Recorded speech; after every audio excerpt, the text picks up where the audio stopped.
Când vorbim despre turci în Europa, gândul duce adesea automat la otomani și la cucerirea Constantinopolului. Adevărul e însă că primele valuri turanice au ajuns pe continent cu mult înainte de Mehmed al II-lea și înaintașii lui. Cu sute de ani înainte, alte rude ale lor traversau stepele și pătrundeau în estul și sud-estul Europei. Ne lovim adesea de urmele lor și nu știm ce înseamnă. Pecineaga, Coman, Comana, Cozia, Horezul au fost spaima Bizanțului, apoi arma acesteia, au contribuit la formarea țării române și chiar au dat rege ai Ungariei. Acest episod dărâmă mituri, explorând cine au fost cu adevărat acești turci înainte de turci, de unde au venit, unde au ajuns și de ce și mai ales ce impact au avut asupra popoarelor sedentare locale.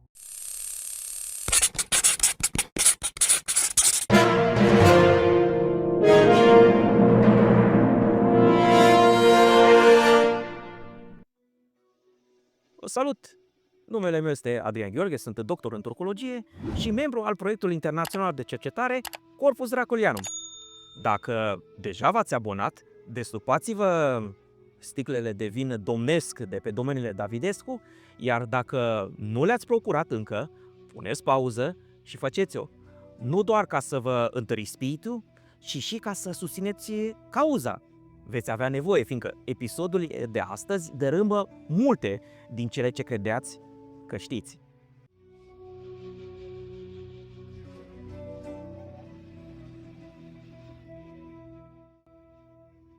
Recunosc că am scris turci în thumbnail-ul acestui video pentru a vă atrage să dați click. Nu vă grăbiți însă să plecați supărați, fiindcă până la urmă acest video va livra exact ceea ce doriți, însă, așa cum v-am prevenit deja, nu în modul în care vă așteptați. Totul pleacă de la o confuzie și nu e vina dumneavoastră pentru asta. Mulți istorici din generațiile trecute au aruncat în aceeași oală toate neamurile înrudite lingvistic cu turcii din Turcia de astăzi. E ca și cum i-a numi italieni pe români și pe spanioli. Termenul corect pentru aceste neamuri este cel de turanic sau turcic, iar limbile vorbite de acestea nu sunt automat mutual inteligibile, deși sunt mai apropiate între ele decât limbile romanice, dar comparabile, poate cu cele slave. Termenul turc, turci, se referă doar la locuitorii din Turcia de astăzi, la etnicii turci din Balcani și la cei care au trăit în Imperiul Otoman. Poate vă va surprinde să aflați că etnicii turci erau minoritari în Imperiul Otoman, așadar otoman nu înseamnă automat turc și nici invers. Azerii vorbesc o limbă poate chiar mai apropiată de turca din Turcia decât este româna de a română. Cu toate acestea, azera și turca sunt considerate limbi distincte, iar vorbitorii lor populații cu identități distincte. Azerii, turcii, turcmenii, uzbecii, cârgâzii, bașchirii și mulți alții sunt popoare vorbitoare ale unei limbi turanice sau turcice. Au existat și multe alte neamuri, dar au dispărut de-a lungul secolelor. Unele dintre acestea au trecut și pe la noi. Le vom descoperi imediat.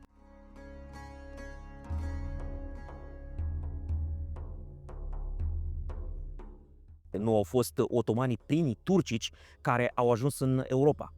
3 triburi turanice au reușit asta cu numai puțin de 2 secole înaintea lor. Ca să înțelegem mai bine, să aruncăm o privire pe hartă și să vedem cum au migrat către vest neamurile turanice. Observăm 2 rute principale. Prima, prin centrul Aziei și pe la sud de Marea Caspică spre Anatolia. Și 2, pe la nordul Mării Caspice și prin stepa ucraineană de astăzi. Teritoriul a ajuns să fie numit după cel mai mare dintre aceste triburi turanice, nordice, Dești Câpceac, adică ținutul cumanilor. De-a lungul secolului XI-lea, la gurile Dunării, pe lângă deja menționații cumani, mai ajung pecinegii și uzii. Cei din urmă sunt cei mai puțin numeroși și reprezentau probabil doar un mic grup desprins din marele neam Ouz, din care descind și cei care mai târziu vor fonda Casa Domnitoare Otomană. Uzii au dispărut rapid de pe scena istoriei și nu prea au lăsat urme. Odată ajungi la Dunăre, o epidemie de ciumă i-a ras aproape pe toți în câteva luni, iar puținii supraviețuitori au fost absorbiți de triburile vecine. Pecenegii și în special cumanii au lăsat cele mai multe urme pe la noi.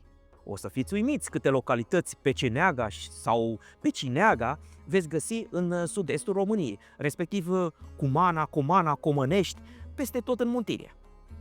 Cele din urmă sunt de obicei atestate foarte devreme, ceea ce nu ar trebui să ne surprindă, fiindcă aceste nume ne arată că acolo locuiau comunități de cumani, care cu încetul au preluat religia și mai apoi și limba comunităților vecine românești. Cozia și Horezu, două nume atât de familiare, sunt cumane.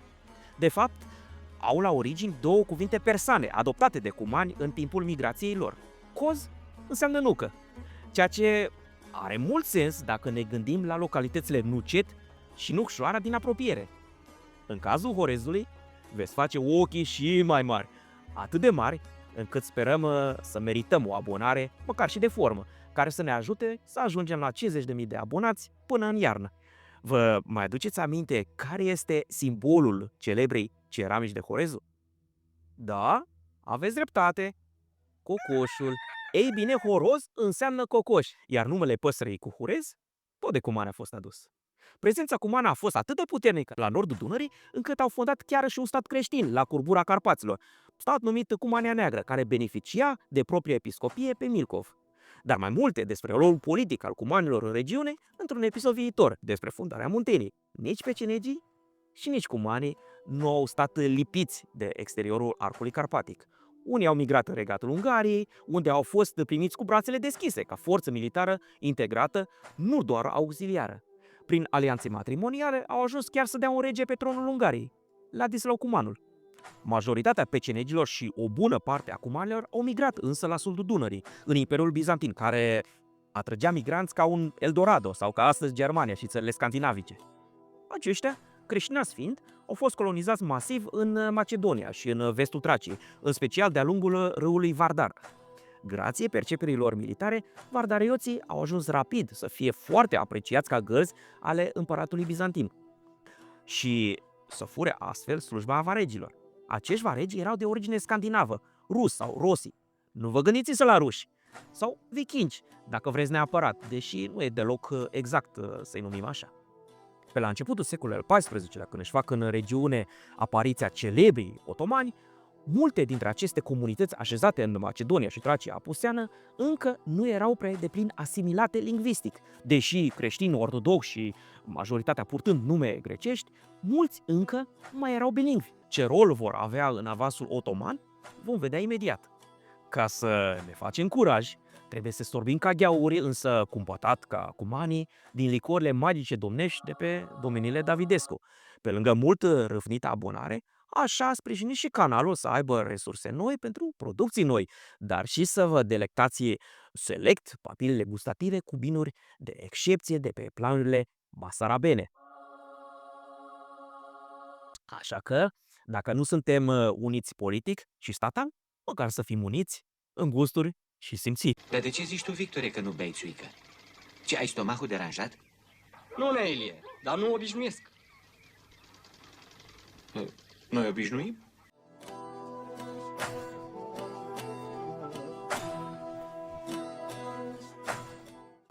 Bizanțul primei jumătăți a secolului al XIV-lea a fost măcinat de conflicte devastatoare. Acestea au început cu o inițiativă militară disperată, care la sfârșit s-a dovedit a fi un dezastru perfect. Așa pățești când te întinzi mai mult decât îți ajunge plapuma. Să mă explic. În secolul al XI-lea, în Anatolia își fac apariția primele triburi turanice, în special selgiuchizii. Valul puternic de migrație și problemele interne ale bizantinilor dau complet peste cap apărarea acestora în Anatolia. În august 1071, odată cu celebra bătălie de la Bazinchert, bizantinii pierd complet controlul asupra Anatoliei, limitându-se la câteva puncte de pe coasta vestică. Selgiuchizii o duc bine mersi până la invazia otomană în prima jumătate a secolului al XIII-lea, când mongolii își instalează propria dinastie, Ilhanizii. Spre sfârșitul secolului, aceștia pierd tot mai mult controlul, mai ales asupra provinciilor de margine, unde permit așezarea a tot mai multor triburi, de obicei turanice, dar fără vreo identitate etnică clară. Majoritatea se formaseră sau reformaseră din bucăți desprinse din alte triburi, de-a lungul migrării lor către Anatolia. Deci, amestecați de nici ei nu mai știau ce sunt. Identitatea politică le-o dădea exclusiv beiul conducător, numit Ulus Bey. Deci se numeau saruhanizi, fiindcă beylicul fusese fondat de Saruhan, ori karamanizi de la beiul fondator Karaman. Aceste triburi își lărgesc tot mai mult autonomia și, deși recunoșteau doar formal suzeranitatea ilhanizilor, în realitate făceau ce voiau ei în propria ogradă. Principalele metode de căpătuire erau activității pastorale, estorcarea de bani de protecție a caravanelor comerciale și nelipsitele incursiuni de jaf, deopotrivă în teritoriile creștine și în cele ale coreligionarilor. Exasperat, împăratul Adronic al II-lea Paleologul recurge la mercenari occidentali. Cei mai în vogă erau mercenarii iberici din celebra companie catalană, rămași fără slujbă în urma încheierii războaielor din Italia. Debarcați în vestul Anatoliei în 1303, aceștia și-au dovedit o oarecare eficiență, repurtând mai multe victorii împotriva beilor locali. Însă, calitatea costă mult. Când a venit scadența, autoritățile bizantine au avut ideea genială de a bate noi monede de aur depreciat. Cred că nu mai trebuie să detaliez. Mercenarii s-au prins imediat de fază și, credeți-mă, nu au fost deloc încântați. Aici își face intrarea în scenă un alt geniu, fiul împăratului, Mihail al IX-lea, care orchestrează în 1305 asasinarea lui Roger de Flor, liderul de origine germană al companiei catalane. Peste măsură de înfuriați și simțindu-se îndreptățiți să ia cu propriile mâini ceea ce nu li se dăduse, dar și să se răzbune, mercenarii distrug tot imperiul până în Grecia, unde pun bazele ducatului Atenei. Aici continuă să se bată cu toți vecinii locali, pe uscat și mai ales pe mare. Ca să-și compenseze pierderile umane, dar și să sporească capacitățile militare, compania primește tot mai mulți recruți din Anatolia, mulți dintre aceștia fiind turci. Mai mult decât atât, încheie chiar alianțe cu beii anatolieni, pe care îi aduc în Europa să lupte alături de ei. Și uite așa, contribuie decisiv compania catalană la instalarea piraților anatolieni în estul Mediteranei. Atenție! Nu spun turci! Acești pirați, văzuți cu atâta mândrie ca turci de istoricii naționaliști turci, nu erau doar turci musulmani, ci un amestec cât se poate de pestriți de tot felul de etnii și religii. Dar mai multe despre această lume cosmopolită într-un episod special. În următoarele decenii, pirații și mercenarii anatolieni devin o prezență constantă în estul Mediteranei, dar și în Balcani, în slujba bizantinilor, dar și a bulgarilor ori a sârbilor. Asta pe lângă mercenarii turanici veniți de la nordul Dunării, așa cum am spus deja. Prin urmare, nu trebuie să ne surprindă deloc că beii anatolieni erau prima adresă la care partidele care se încăierau în Bizanț între anii 1320 și 1350 recurg constant pentru mercenari. Numai că bizantinii aveau în continuare aceeași problemă a lichidităților. De la catalani încoace, banii nu se mulțiseră, ba din contră. Cum să-și plătească mercenarii anatolieni folosiți practic la ordinea zilei? Dă bă banii, bă, borfașule, bă! Acum își fac intrarea pe scena europeană cei care o vor domina pentru mai bine de jumătate de mileniu.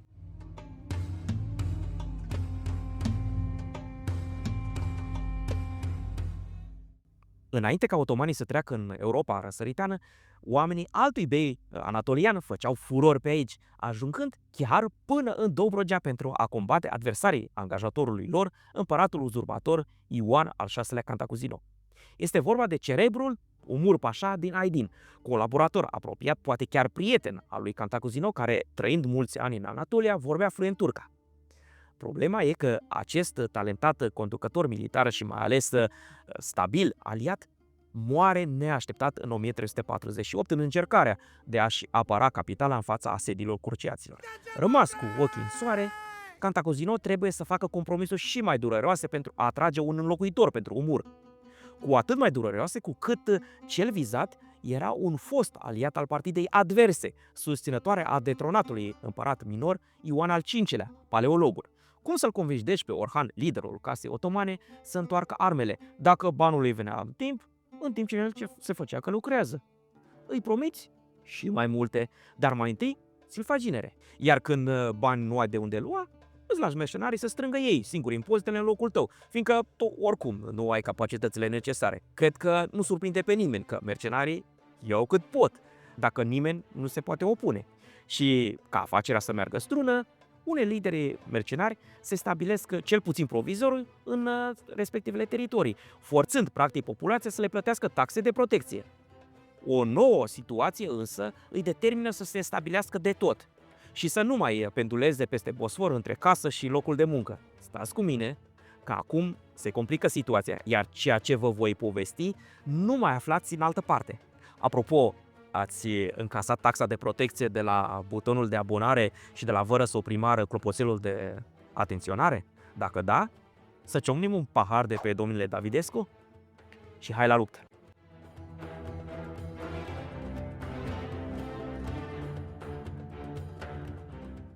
Presiunile iminente îl forțează pe Cantacuzino să-și așeze mercenarii în proximitate pentru a-i putea mobiliza imediat când are probleme. Soluția găsită rezolva dintr-un foc două probleme: remunerarea și mobilizarea rapidă. Prin urmare, Ioan al VI-lea, Cantacuzino, își colonizează o parte din mercenari în Chersonesul Tragic, în apropierea cetății Galipoli. Așa se credea până acum. În urma cercetărilor mele din această carte, am descoperit că situația era mai complicată de fapt. Colonizați nu au fost Orhan și oamenii săi, ci oamenii fiului acestuia, Suleiman. Acesta devenise ginerele unui actor politic esențial în acest conflict. Actor devenit traseist politic de elită, mă refer la Ioan Vatatzes. Sătul de jocurile acestuia și că tot schimba partidele între ele și rivalii săi, Ioan al VI-lea Cantacuzino ordonă asasinarea lui Vatatzes, tocmai când acesta se pregătea să părăsească iarăși. Odată cu el, puteau schimba partida și indispensabili mercenari ai ginerului său, otomanul Suleiman. După moartea lui Vatatzes, Suleiman trece în Chersones, unde se aflau stăpânirile defunctului său socru, pentru a-și le asuma. Cantacuzino nu se opune, fiindcă oricum nu avea cu ce. Oricum, mișcarea putea oferi și avantaje. Împăcându-și mercenarii, Cantacuzino se bucura că i-are aproape în condițiile în care paleologii îl presau din toate părțile. Astfel, nu mai trebuia să se ducă după ajutorul lor tocmai în Anatolia. Ne aflăm în anul 1452. 2 ani mai târziu, un cutremur absolut devastator pune la pământ zidurile orașelor vecine, iar mercenarii otomani se instalează în ele. Cine putea să zică nu? De fapt, avea cine. Dar cu ce să-i convingă? Cantacuzino le promite bani și intervine chiar pe lângă ginerele său, Orhan. Dar degeaba. De aici încolo, otomanii nu vor mai părăsi Europa.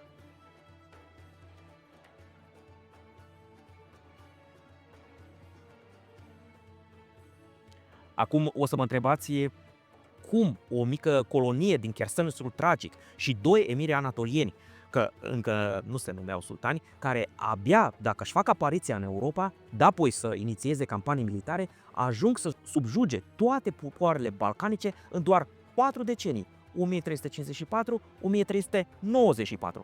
Da, m-ați auzit bine, Orhan și fiul său, Murad, tatăl vestitului Bayezid Yıldırım, despre care v-am povestit aici, n-au nici o treabă cu Europa. Și asta o recunosc indirect chiar și cronicarii otomani. Iată de ce. Orhan are tot timpul de lume să-și întărească puterea în Anatolia, de unde veneau amenințările reale, ceilalți emirii rivali. În Europa, mai precis în vestul Traciei, opera fiul său cel mare, Suleiman. Și asta era bine, fiindcă atâta vreme cât avea de lucru peste Bosfor, nu mai putea crea stres acasă. Suleiman moare însă cu puțin timp înainte de tatăl său. În locul lui rămân doar comandanții militari locali, formal sub suzeranitatea emirului din Anatolia, dar în realitate independenți. Murad I, care vine la putere în 1362, trebuie mai întâi să se bată cu frații săi și cu emirul din Eredna pentru a-și consolida tronul la bursă. Dar în 1364 se întâmplă o adevărată catastrofă pentru otomani. Amedeo de Savoia, vărul împăratului bizantin, organizează o mică cruciadă care reușește să recucerească punctul cheie din strâmtori, cetatea și portul Galipoli. Abia după un deceniu, otomanii reușesc să reia controlul asupra acestui cap de pod esențial între Anatolia și Europa. În tot acest timp, otomanii din estul Traciei nu pot primi întăriri, muniție, arme sau instrucțiuni directe din Anatolia. Practic, acționează izolat. Dar culmea, tocmai în acești ani are loc cel mai mare avans otoman în Balcanii, ajungând chiar să învingă în 1371 o alianță locală în celebra bătălie de pe râul Marița, sau Evros în greacă. Cum se explică asta? Ceva nu se pupă, nu-i așa? Cine nu știe, îl învățăm. Cine nu vrea, îl forțăm. Da, dacă am căzut în capcana istoriei naționaliste și privim pe otomani ca pe o entitate politico-militară centralizată, exclusiv turcă și musulmană. Mai țineți minte cum mă feream mai înainte să-i numesc turci pe toți pirații și mercenarii veniți în Anatolia? Mai țineți minte că otomanii aflați nominal sub emirul din Bursa operau doar în estul Traciei? De ce? Foarte simplu, pentru că slujeau ca mercenari ai familiei bizantine Cantacuzenos, iar fiefurile acestea se aflau tocmai în estul Traciei. În vestul Traciei dominau rivalilor, familia Palaiologos, care se sprijinea pe un conglomerat de mercenari de calibru mai mic din Balcani și din vestul Anatoliei. În anii 1360, paleologii pierd controlul asupra Traciei apusene și sunt nevoiți să-și abandoneze principalele centre întărite. Vacuumul de putere e ocupat imediat de lideri locali de mic calibru, fie de comandanții ai mercenarilor care rămăseseră fără angajator. Acești lideri locali își extind influența prin ocuparea punctelor strategice lăsate fără apărare. Practic, cine avea atunci câteva arme și 10 oameni se putea căpătui fără prea multe eforturi. Așa e și cazul unui individ atât de important încât cronicarii au preferat să-l numească simplu Evrenos, cel din valea râului Evros. Acesta profită că Pition, fortăreața din apropierea statului său, fusese abandonată. Intră în ea și o transformă în bază de operațiuni și control asupra zonelor din jur. În doar un deceniu, Evrenos devine cel mai puternic warlord din Tracia apuseană. Dar nu era singurul. V-am dat doar exemplul cel mai cunoscut. Ceilalți probabil au avut cariere similare, însă despre ei avem mai puține informații. Mai spuneam și că cronicarii otomani nu pun aceste cuceriri pe seama lui Orhan ori a lui Murad. Culmea, unul dintre cei mai importanți doi cuceritori otomani e indicat ca fiind Evrenos, care, sper că ați observat, nu avea absolut nimic de a face cu otomanii. Nu era oare firesc ca acești cronicari plătiți de sultan să-și pună bossul în centrul tuturor acestor fapte eroice? De ce acordă laurii unui gheaur? Ei bine, cândva prin anii 1380, Murad I, acum autodeclarat sultan și primul lider otoman care poartă acest titlu, își face în sfârșit apariția în Tracia și vine cu toate resursele economice și militare ale celui mai puternic lider din vestul Anatoliei, unde e de recontestat. Dar Tracia era fărmițată între tot felul de warlords de diferite origini etnice și religioase. Acești lideri locali voiau doar să facă bani și asta le promite și Murad. Vă păstrați influența și stăpânirile locale, dar sunteți de acum vasalii mei și niciun vecin nu vă mai stresează.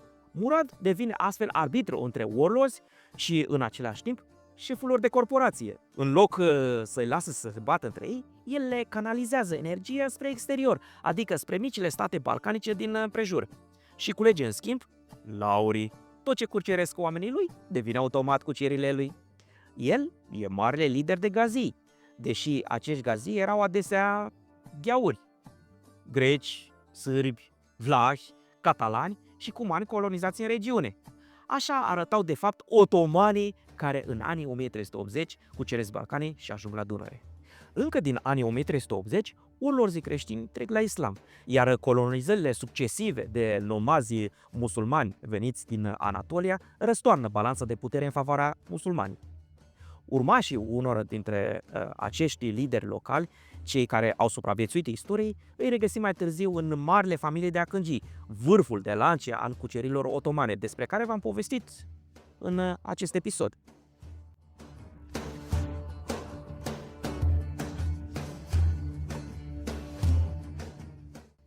Precum vedeți, istoria nu e simplă. Nu e în alb și negru și cu atât mai puțin roz pentru naționaliști. Ea conține deseori elemente de disconfort pentru aceștia. Naționaliștilor balcanici nu le-a plăcut să recunoască faptul că cucerirea otomană a fost în bună parte un proces sprijinit de elemente locale, care doar în anii 1380 încep să aibă legătură directă cu otomanii.